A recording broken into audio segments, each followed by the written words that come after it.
Today I will story you أحكيكم عن رحلتنا إلى أمريكا.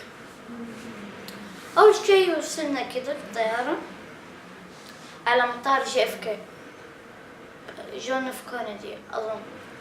طيب ومشينا قعدنا 12 ساعة في الطيارة ونمت أنا طبعا، ووصلنا ونزلنا في المطار. المطار كان كبير حلو، كان جو بارد مرة. وكمان نزلنا في نيويورك، نزلنا في أول شيء في تاكسي. كان حتى أول مرة لما أتكلم يطلع من فم البخار، كان شيء حلو.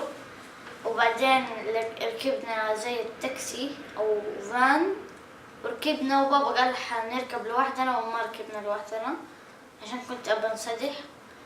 وبعدين وصلنا ومشينا وصلنا للفندق اللي هو بيست ويسترن.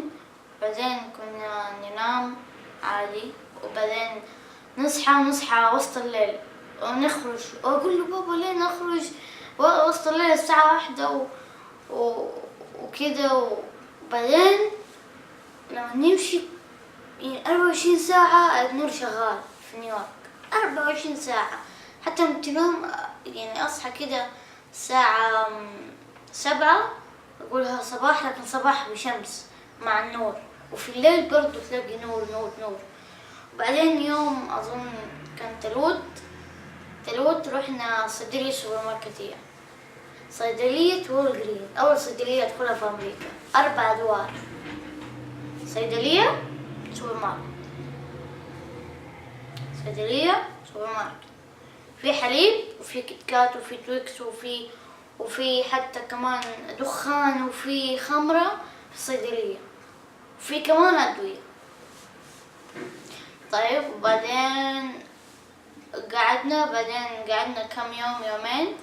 كانت الغرفة ضيقة شوية، وأول يعني السرير حقي كان كل شوية يسوي صوت.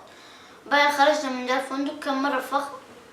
وبعدين بابا كان بيوقف تاكسي، بس تاكسي لينكولن ومو مكتوب عليه تاكسي ولا شيء. وقعدنا نستنى وركبنا التاكسي ونمت أنا. وعدينا من جسر حق بروكلين على نيوجيرسي، وقعدنا في نيوجيرسي يوم ونص. وبعدين أخذنا فان دوج وبس. نكست اللي بعده.